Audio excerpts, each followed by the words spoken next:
What if the most brilliant mind in your office wasn't behind a desk, but holding a mop? Would you recognize genius dressed in overalls? This is the story of a quiet janitor who spoke 9 languages and changed everything. Get ready to be inspired by the power of being underestimated. Every morning at exactly 5:45 a.m., before the sun even considered rising over downtown Chicago, Mr. Luis Alvarez pushed open the glass doors of Langston Corporation. The lobby lights flickered to life, casting long reflections on the polished marble floor. With practiced hands and a quiet resolve, he unpacked his cart, mop, disinfectant, towels folded like origami. He moved like a ghost through the halls, efficient and invisible. To most, he was just the janitor. Gray coveralls, calloused hands, name tag faded with time. No one ever asked him how long he'd worked there, 7 years, where he was from, Peru, or why he always had a notebook tucked in his back pocket. He spoke only when spoken to, nodded politely when passed, and vanished before anyone truly noticed he was there. But Luis was always listening. He listened to the frantic junior execs argue over contracts in French, catching every word. He listened to 2 IT consultants bicker in Russian over database protocols. He even smiled faintly when the German interns practiced their introductions in the break room, not realizing the janitor understood every syllable. To the employees of Langston Corp., Luis was background noise, an unremarkable part of the building, like the elevator chime or the humming AC. They didn't see the way his eyes scanned their whiteboards filled with ideas, or how he paused in front of the world map in the conference room, whispering cities under his breath in their native tongue. The truth? Luis Alvarez was a linguistic savant. He hadn't planned to be a janitor forever. Back in Lima, he was halfway through a degree in linguistics before political unrest upended his life. America had been a chance for stability, and sweeping floors paid the rent. But his mind never stopped. Every break, every lunch hour, he sat in the maintenance closet with old textbooks, YouTube language lessons playing in his headphones, scribbling verb conjugations and idioms like a man on a mission. Still, no one asked. Until one ordinary Tuesday morning, when fate, or perhaps destiny, opened a very unexpected door. One that would change how the entire office saw Mr. Luis forever. But that part of the story comes later. For now, he dipped his mop into the bucket, hummed quietly in Italian, and began to clean. It started like any other Tuesday. The office was buzzing, paperwork flying, interns scrambling, coffee machines hissing like steam engines. But in the penthouse suite of Langston Corp., something unusual was happening. CEO Richard Langston, a man known for his crisp suits and colder stares, had decided to take a surprise walk through his own empire. No PR team. No prep. "I want to see it raw," he said with a smirk, straightening his tie as he stepped off the executive elevator with a small entourage, including a nervous translator and 3 high-profile investors from East Asia. They made their way down the 21st floor, intended to be a brief, impressive detour before the boardroom pitch. But somewhere between the marketing wing and the new design lab, things went off script. The translator ducked away for an urgent phone call. Then someone took a wrong turn, and suddenly the group was standing in a maze of unfamiliar corridors with nothing but abstract art and locked glass doors for direction. The investors began speaking rapidly in Mandarin, their tones shifting from curiosity to mild irritation. Mr. Langston, usually unshakable, felt the panic rise. He nodded and smiled stiffly, pretending to understand. "Yes, yes, innovation, of course," he muttered, gesturing vaguely. That's when a figure appeared at the end of the hallway. Pushing a mop, head down, came Mr. Luis Alvarez. His coveralls were dusted with lint, and his cart squeaked with each roll. He wasn't supposed to be on this floor during meetings, but fate has a sense of humor. Langston's eyes flicked toward him, desperation clouding his pride. "Hey, you," he said, waving. "Do you know how to get back to the 18th floor? These gentlemen are a little lost." Luis looked up. His expression was calm, unreadable. And then, in perfect Mandarin, he replied, "Gentlemen, I believe you were meant to see the prototype room first. Would you like me to guide you there?" Silence. The investors froze. One leaned in. Ni hui shuozhongwen? You speak Chinese? Louis smiled and answered smoothly. Shida, buji shuzhongwen. Yes, and not just Chinese. The hallway stood still for a heartbeat. Then one investor laughed in delighted disbelief.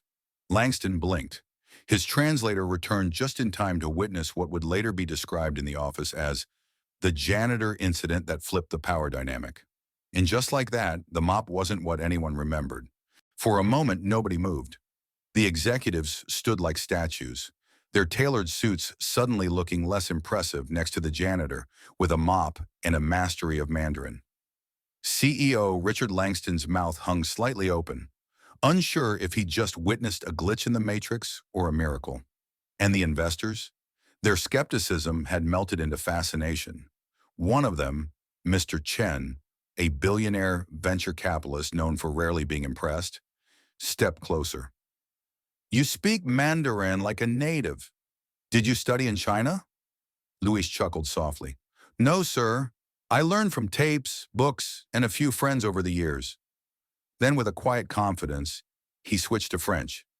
Mais j'ai aussi appris le français pendant mon séjour au Canada. But I also learned French while staying in Canada. Another investor, clearly stunned, turned to Langston. Who is this man? The CEO opened his mouth, then closed it again. For once, Richard Langston had no answer. Louis, sensing the curiosity hanging thick in the air, continued casually as if discussing the weather. I also speak German, Arabic, Russian, Portuguese, Korean, and Japanese. English and Spanish are my first two, of course. Now the whole group was staring. The hallway had become a stage, and Luis, without asking, without trying, was commanding it. Not with arrogance, but with the quiet dignity of someone who'd spent a lifetime being underestimated. His tone wasn't boastful, it was matter-of-fact, as if everyone could do this, if only they cared enough to try. One of the investors suddenly extended his hand, this time with genuine respect. You are remarkable, Luis nodded humbly. I just enjoy languages.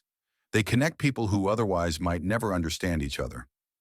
Back at the elevator, the translator, now red-faced, returned in a hurry. Sorry, I had to take... He stopped mid-sentence, looking from Luis to the speechless CEO to the smiling investors. What happened? Mr. Chen grinned. Your services may no longer be required. Langston finally found his voice. Mr. Alvarez, do you have a moment to speak privately? Luis blinked. He wasn't sure what was happening, but something told him that mop in his hand was about to be replaced with something far more valuable. And just like that, the invisible janitor wasn't invisible anymore. By the next morning, the story had spread through Langston Corp faster than a fire alarm. He spoke Mandarin. Not just Mandarin, 9 languages. I heard he corrected the CEO's pronunciation. No way. Are we talking about Luis the janitor? Whispers drifted from cubicle to cubicle, echoing in break rooms and buzzing in Slack channels. Employees who had walked past Luis 1,000 times without a second glance were now craning their necks when he passed by, stealing glances over the tops of their monitors. A few even tried to strike up conversations, suddenly remembering they had always thought he seemed really smart. Luis, as usual, just smiled politely. He hadn't asked for attention. He hadn't performed for applause. And yet now he moved through the office under a spotlight he never requested. His mop cart, once ignored, now seemed like a royal chariot gliding down corporate halls. By noon, someone had posted a blurry photo of him next to the CEO in the elevator. The caption read, "The janitor just became the MVP." The reactions were mixed. Some were inspired. He's proof that talent can come from anywhere, one HR rep said over lunch, a little too loudly. Others were skeptical. If he's that smart, what's he doing mopping floors? Muttered an account manager, sipping a $6 latte, trying to sound unaffected. But the most dangerous sentiment was the quiet jealousy. A few middle managers, the ones who had climbed slowly up the corporate ladder by shaking the right hands and using the right buzzwords, felt their pride stung. How could a man with no title, no office, and no LinkedIn presence captivate the attention of billion-dollar investors? The truth was, Luis had shattered a fragile illusion. that status and intelligence always came with a degree or a desk. And now the CEO himself was talking about Luis in board meetings. "I want a full report on Mr. Alvarez," Langston told his assistant. "Work history, education, everything. Don't overlook a single detail." Downstairs, Luis refilled the paper towels in the restroom, humming a tune in Portuguese, unaware that his life was already being discussed in the company's highest circles. He'd lived in the shadows for years, but the light had found him, and it wasn't going away. 2 days after the hallway incident, Luis Alvarez was emptying the trash in the third-floor lounge when his walkie crackled with an unusual message. "Mr. Alvarez, please report to the executive floor, CEO's office, immediately."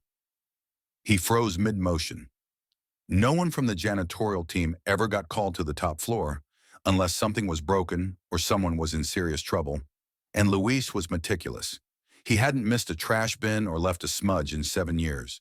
Still, he wiped his hands, straightened his collar, and made his way to the private elevator tucked in the back hallway. As he stepped in, he could feel the eyes of co-workers following him. The door slid shut. Silence. By the time he reached the 30th floor, his palms were sweating. The space felt like another world. Glass walls, high-backed chairs, and a view of the city that stretched to the lake. Luis had only seen it in glimpses while cleaning late at night, when the executives had gone home. This time, they were waiting for him. CEO Richard Langston stood at the far end of the office, hands behind his back, gazing out the window like a man about to make a chess move. When he turned around, he didn't look annoyed. He looked intrigued. "Mr. Alvarez," he said, gesturing to a leather chair. "Please, sit." Luis hesitated, then slowly lowered himself into the seat, mop cart still parked outside the door. "I'll be direct," Langston began. "You've got talent, exceptional talent, and I don't say that lightly." Luis said nothing. He'd learned long ago that silence could be powerful. Langston continued, pacing slowly. "We've been expanding internationally, Asia, Europe, South America. We've been struggling to find someone who can navigate multiple cultures, handle multilingual communication, and earn respect across departments. Then by sheer chance, I discover the person we've been searching for is already on payroll, cleaning our floors." Luis shifted in his chair, uncomfortable with the praise. "I'm just a janitor, sir." Langston stopped. "Number. You're a linguist, a listener, and potentially the bridge this company needs. What if I told you we'd sponsor your education, train you internally, and offer you a position on our international relations team?" Luis blinked. This wasn't a joke. The mop, the late-night study sessions, the years of being invisible, they had all led to this moment. He didn't know what to say. So he said the only thing that felt true. "I'm ready to prove myself. Just give me the chance." 3 weeks later, Luis Alvarez walked into Langston Corp wearing something he hadn't worn since his university days in Lima. A crisp button-down shirt, slacks, and a quiet confidence that no mop could ever carry. The janitor's coveralls were gone, replaced by a new badge clipped to his chest. Cultural Liaison, International Relations Department. He still came early. Old habits die hard. But now, instead of pushing a cart, he carried a leather briefcase filled with notes, translation dictionaries, and business reports marked in different languages. At first, the office buzzed with awkward stares. Some employees smiled too hard, as if to make up for years of ignoring him. Others fumbled with their words, unsure how to address the man they'd once stepped around in the hallway. But Luis didn't hold grudges. He greeted everyone the same way he always had, with humility, grace, and a slight bow of the head. Only now people listened when he spoke. Within days, he was sitting in meetings with global partners, translating in real time, shifting effortlessly between Korean and Portuguese, Arabic and French. He corrected cultural missteps before they happened, clarified idioms that would have cost millions in misunderstanding, and even helped rewrite proposals so they resonated in each region. But it wasn't just his language skills that stunned people. Luis understood people. He could read tension in body language, de-escalate a room with a single well-placed phrase, and build trust with foreign clients in a way Langston's highest-paid consultants couldn't. In one particular meeting with German partners, a misinterpreted joke nearly tanked negotiations, until Luis calmly leaned forward and, in flawless German, reframed the comment to something culturally appropriate. The room relaxed. The deal went through. And Langston himself muttered, "That man just saved us $12 million." Word spread fast. Departments began requesting Luis to sit in on calls.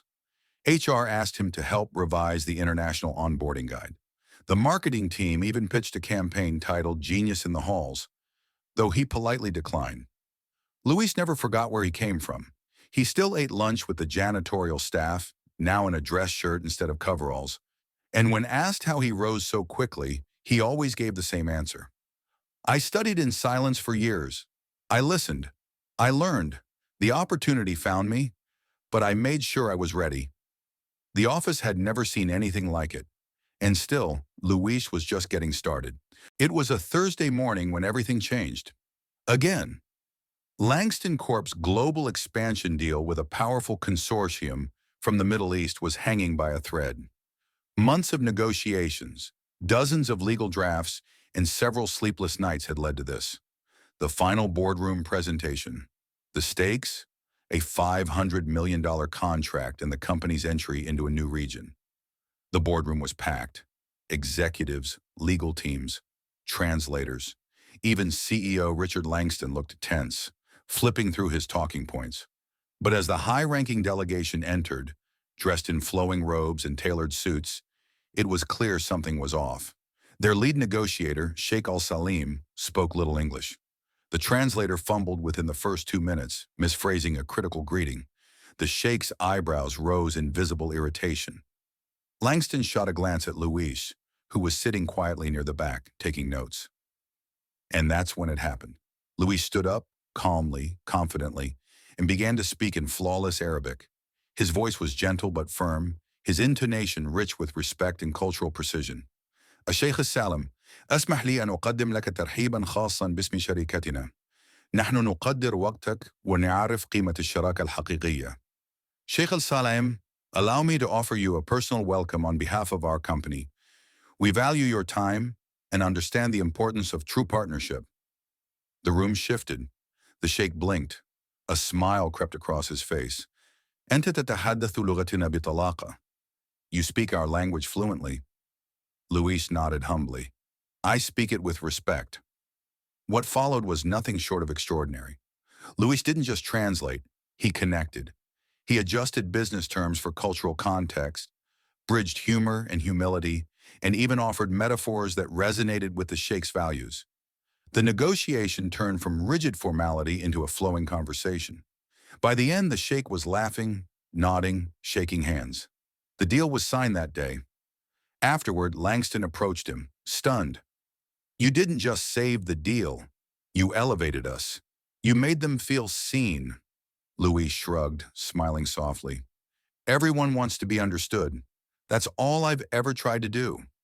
That night, as the board toasted champagne and analysts celebrated the largest international win in company history, Luis walked home quietly, his briefcase in one hand and a language audiobook playing softly in his earbuds. Because even now, he was still learning, and the world was finally listening. A year had passed since Luis Alvarez had stunned the office by speaking 9 languages in a single hallway. Now he stood at the front of Langston Corp's largest auditorium, on stage not to mop the floor, but to deliver the keynote at the company's annual global summit. A massive screen behind him displayed the words, "Bridging Worlds, the Power of Being Underestimated." Executives from 6 continents filled the room. Journalists from Forbes and Bloomberg lined the back. Even the skeptical board members who once doubted his promotion now leaned forward in their chairs, eager for every word. Louis adjusted the mic, took a slow breath, and looked out over the sea of faces. I was the man no one noticed, he began, the one you walked past without a second thought. I didn't wear a suit. I didn't speak in meetings. I cleaned your coffee spills. There were a few nervous chuckles. But what you didn't see were the nights I stayed up learning languages, one cassette tape, one YouTube video, one page at a time. You didn't see me practicing greetings in Korean while scrubbing restrooms or reviewing French verbs on my lunch break. The room was silent now, captivated. I never needed a title to work with excellence. I just needed someone to look past the uniform long enough to see the person inside. Luis paused, letting it sink in. Then he smiled. Now I help this company connect across cultures, avoid costly missteps, and close deals that others said were impossible. But the truth is, I didn't change. You just started to see me. A standing ovation erupted before he could say another word. Later that night, CEO Richard Langston found Luis in the hallway. No cameras, no crowd. Just two men who knew what it meant to earn respect the hard way. "You've changed this company, Luis," Langston said. "Not just what we do, but how we see people." Luis looked down for a moment, then met his eyes. "Then maybe I've done my job." Months later, a plaque appeared in the main lobby. Luis Alvarez Conference Room, dedicated to the man who taught us to listen. And every new employee who passed it heard the same story. He started with a mop, but he built a bridge to the world. Sometimes the greatest talent hides where no one expects it. Luis didn't wait for opportunity. He prepared for it quietly, humbly, and with relentless passion. His story reminds us all, never judge a book by its cover, because inside every person is a world waiting to be discovered.